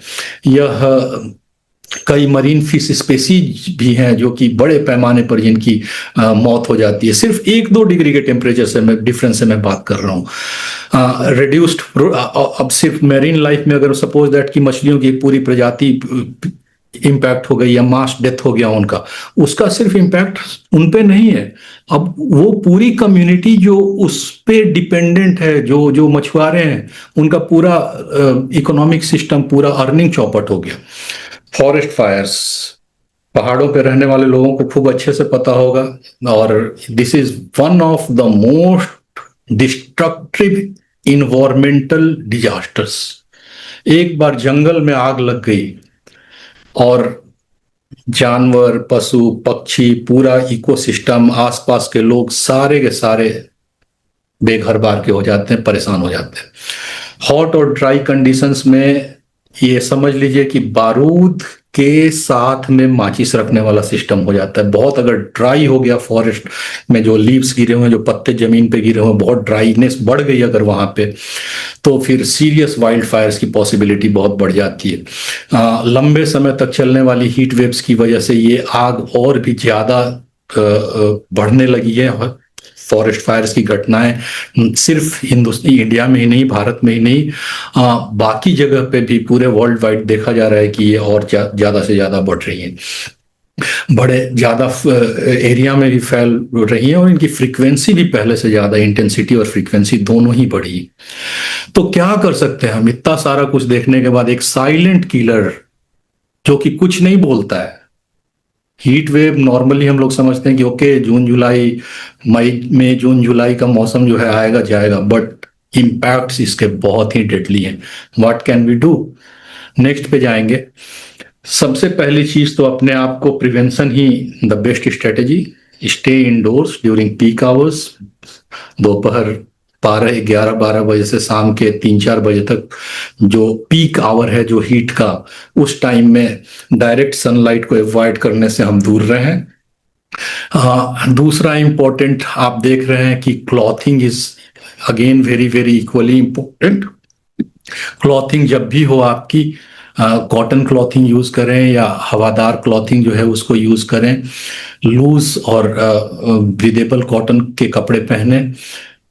डिहाइड्रेशन के लिए द बेस्ट थिंग है, कीप योर बॉडी हाइड्रेटेड। एक ही बार में खूब पानी नहीं पिए, शॉर्ट ड्यूरेशन पे, कुछ कुछ देर पे लगातार आप सिप करते रहें। That is the best way of keeping the body non dehydrated. और किसी भी हेवी और फिजिकल जो काम है उसको डायरेक्ट सनलाइट में करने से बचें, खास करके जबकि बहुत आउटडोर सन हीट बहुत स्ट्रांग हो। और बेसिक चीजें यही है, ये छोटी छोटी चीजें हमें एक बड़े नुकसान की तरफ जाने से बचा सकती हैं। डिजास्टर रेजिलियंस के लिए कम्युनिटी फर्स्ट हमेशा बहुत जरूरी है। नेक्स्ट स्लाइड पे जाइएगा। खुद को सुरक्षित करें पहले हम, और खुद को सुरक्षित करने के बाद अपने आसपास को भी ध्यान देखें। देखिए आपकी बूढ़ी दादी जी जो हैं, अम्मा जी जो हैं, चिड़िया को भी पानी पिला रही हैं, जानवर के लिए भी पानी रख रही हैं।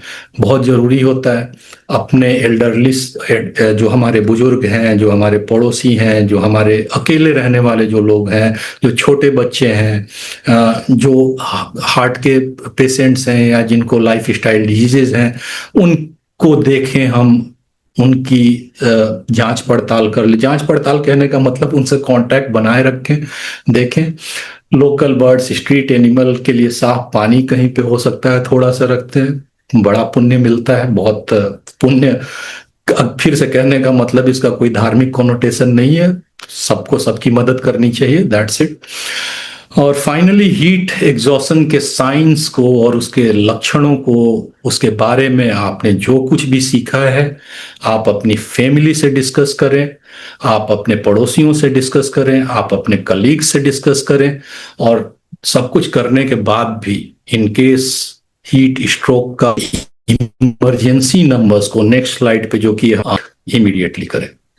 हीट वेव वैसे दिखता नहीं है बट इम्पैक्ट्स बहुत स्ट्रांग है, so we have to be careful. Thank you very much and over back to doctor साइन Ansari. Thank you sir. Questions if any we can go ahead with that. बहुत important है question, मैं देख रहा हूं कि ये सजल साहू जी ने किया हुआ है, how important the study of impact of heat wave on mental health is. जब हमने ये स्टडी कंडक्ट किया था जिसके बारे में फेसन को न्यूट्रिएंट जो बच्चों को मिल रहे थे, उसी आप समझिए कि 90 to 95% बच्चों ने रिपोर्टिंग की थी कि यस, ये गर्मी का मौसम और ये हीट इनके मेंटल हेल्थ पे प्रॉब्लम डाल रहा है। They accepted it. कई बार बच्चे ना पैदल स्कूल जाते हैं, बहुत दूर स्कूल जाते हैं गर्मियों के मौसम में। स्कूल मॉर्निंग तो हो जाता है बट वापस आने के समय में ना उनको सनलाइट तो होती है, बहुत एक्सपोज्ड होते हैं वो। और उन्होंने कंप्लेन किया कि भैया जब हम लोग वापस आते हैं तो दूर पड़ता है और रास्ते में कहीं पानी नहीं मिलता है। There is no place where we can take a sip for the water. और उससे क्या होता है, बच्चे आपस में लड़ने झगड़ने लगते हैं, उनको गुस्सा ज्यादा आता है। So it's very, very important, not only for kids, but for everyone. Mental health, गुस्सा आएगा आपको, इरिटेशन होगा आपको, आप डिसीजन नहीं ले पाएंगे, आप कंफ्यूजन में रहेंगे, आप टीम वर्क नहीं कर पाएंगे। सो मेंटल और फिजिकल हेल्थ को तो हम अलग अलग रख ही नहीं सकते, राइट? सो जितना ज्यादा मेंटल हेल्थ प्रॉब्लम में आएगा, पूरी फंक्शनिंग उतनी प्रॉब्लम में हो रही है, और इस हीट का डायरेक्ट रिलेशन है इसके साथ। So it's very, very important. Yes. Sir एक मैं शेयर करना चाहती थी, बिकॉज यहाँ पे हमारा एक थीम है लिविंग विद एक्सट्रीम्स, एंड मैं जस्ट एक recent example, because I come from north, तो मैंने ये एक्सपीरियंस किया है, तो मैं एक छोटा सा डायग्राम मैंने अपनी ऑडियंसेस के लिए बनाया था, ताकि हम लोग इस तरीके से, अब जो भी क्लाइमेट है, जब भी हम इस तरीके की उसमें 2-3 डायग्राम्स मैंने बनाई हुई थी, तो मैं जस्ट वो डायग्राम शेयर करूंगी बिकॉज हमारे पास टाइम नहीं है। मे बी नेक्स्ट टाइम जब हम वेबिनार करेंगे तो रिमेनिंग इंफॉर्मेशन हम करेंगे, राइट? तो मैं ये इसलिए शेयर करना चाहती हूँ क्योंकि आज अर्थ डे पे अर्थ का सबसे ज्यादा बड़ा मसला ही ये है कि सब कुछ ही एक्सट्रीम हो गया है। बारिश है तो बहुत ज्यादा है, गर्मी है तो बहुत ज्यादा है, एक जगह सूखा पड़ रहा है और नेक्स्ट सीजन में वहां बाढ़ आ रही है। तो मैं जब भी आप कोई भी इस तरीके की नेचुरल डिजास्टर, नेचुरल हजार्ड की न्यूज पढ़े ना, जो एब्रप्टली हो गया, जो साइंटिस्ट कह रहे हैं कि कि हम उसको वो नहीं कर पाए, like yes yes yes.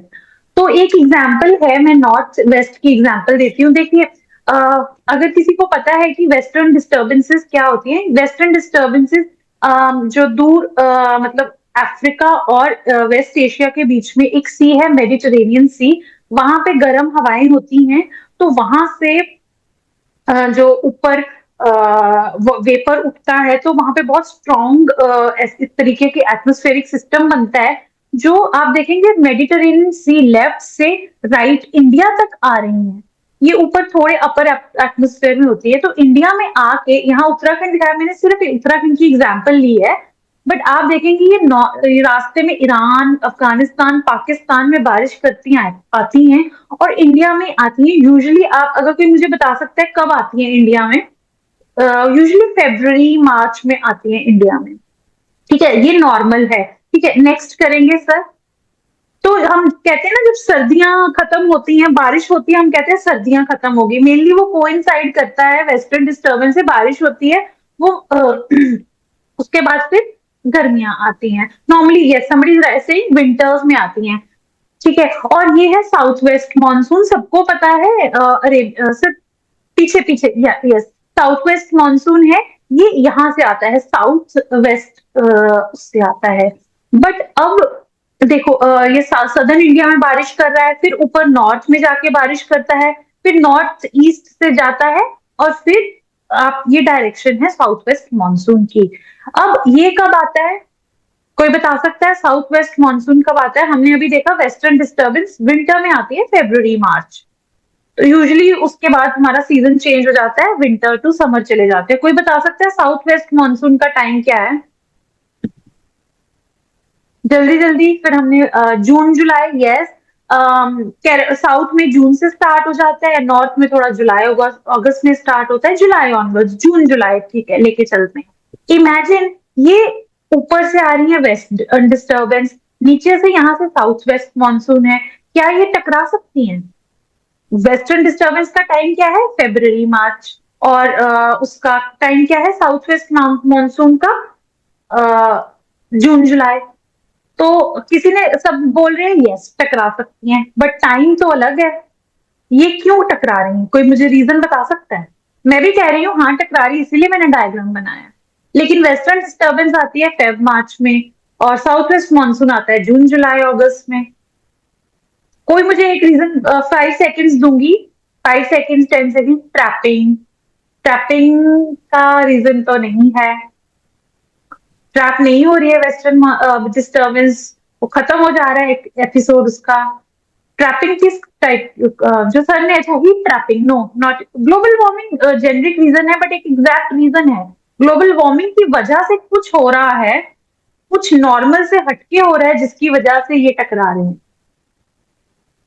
Heat effect changes, ठीक है, ग्लोबल वार्मिंग की वजह से, क्लाइमेट चेंज की वजह से हो रहा है। अब क्या हो रहा है, वेस्टर्न डिस्टर्बेंसेस साल में 5-6 बार आ रही हैं, और इधर से मानसून आ रहा है, उधर से वेस्टर्न डिस्टर्बेंसेस आ रही है, सेम टाइम पे टकरा रही हैं, और हम इस तरीके के फ्लड्स देख रहे हैं जो हमारी पिछली जनरेशंस ने नहीं देखे हैं।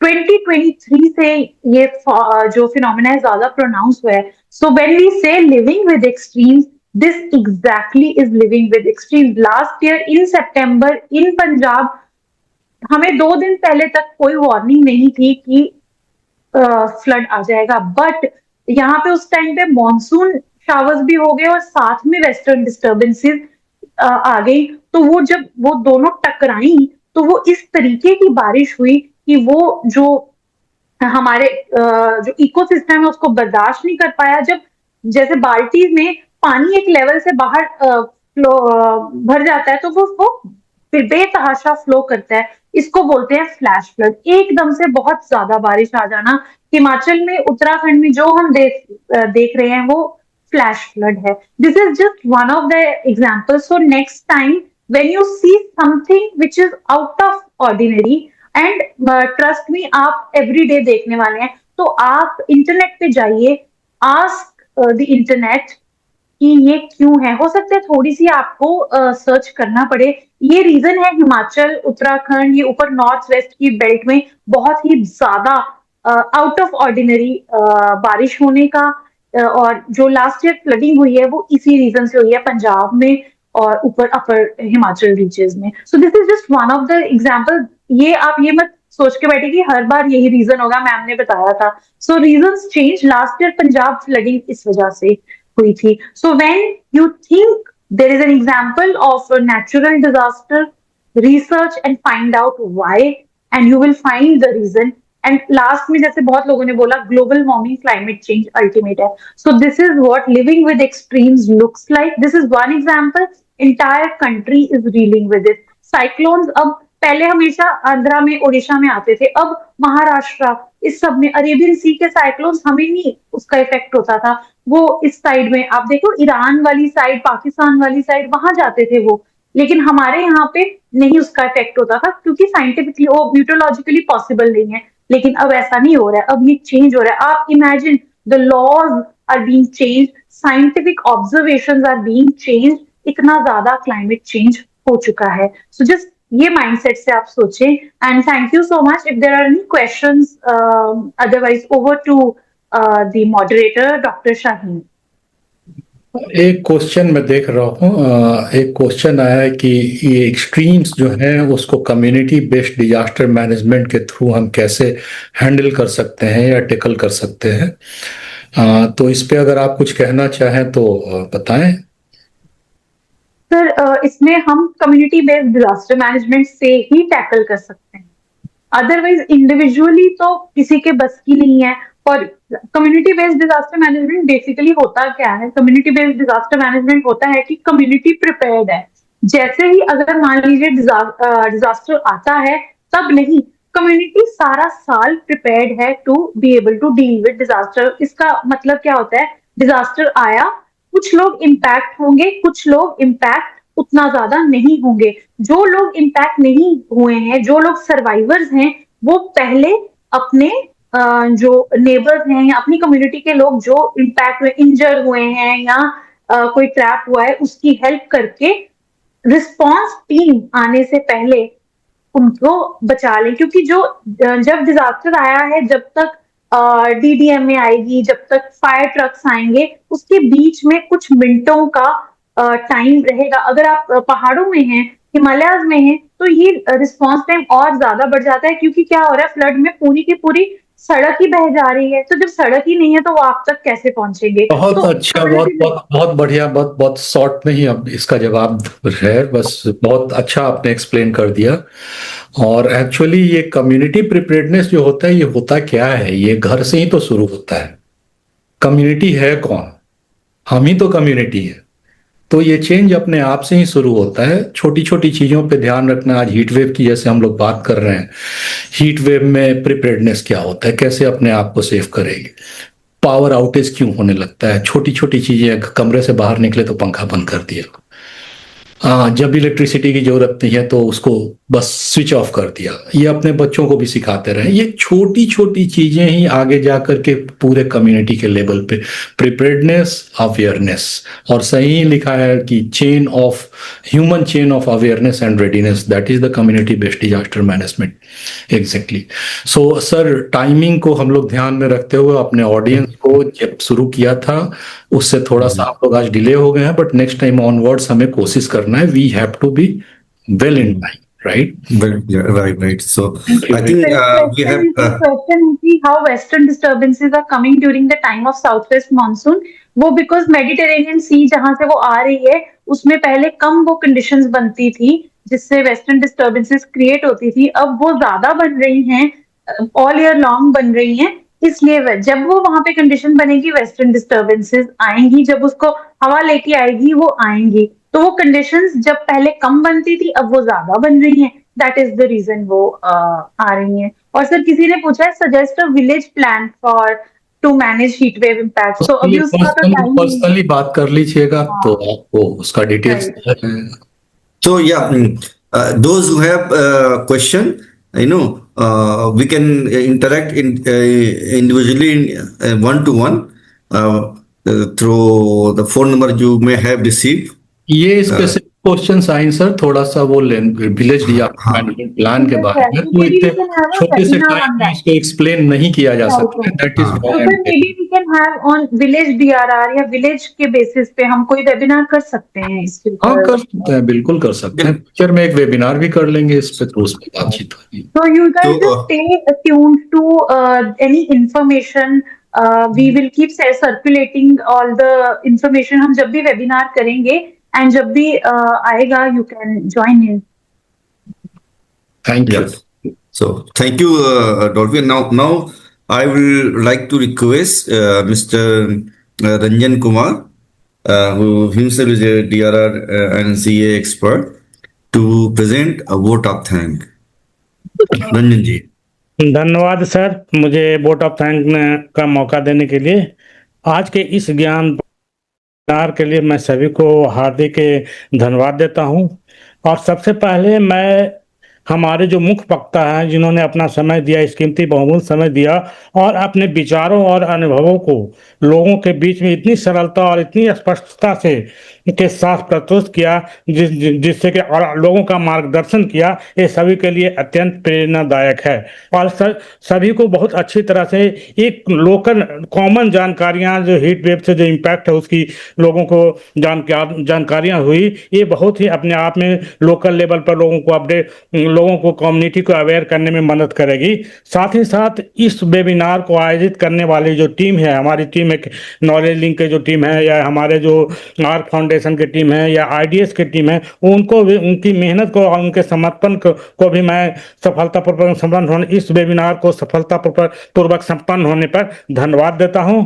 साथ ही साथ हम उन सभी प्रतिभागियों को धन्यवाद देना चाहता हूं जो कड़ी मेहनत और जो इस वेबिनार में उपस्थित और सक्रिय सहभागिता के लिए सार्थक हुए हैं, जिससे इस वेबिनार को सार्थक बनाया है। इसी के साथ मैं एक बार फिर से सभी प्रतिभागियों जो यहाँ पे उपस्थित हैं आज के इस पोर्टल पे, मैं उसको एक बार फिर से हार्दिक धन्यवाद देता हूँ। और मैं इस तरह के वेबिनार जो है आगे भी डिफरेंट टॉपिक पर हम लोग आयोजित करते रहेंगे, जिससे कम्युनिटी का, जिससे लोगों का जो है ज्ञान वर्धन हो सके और लोग अपने आप में अवेयर हो सके, जो आने वाले जो आपदाएं हैं उससे अवेयर हो सके।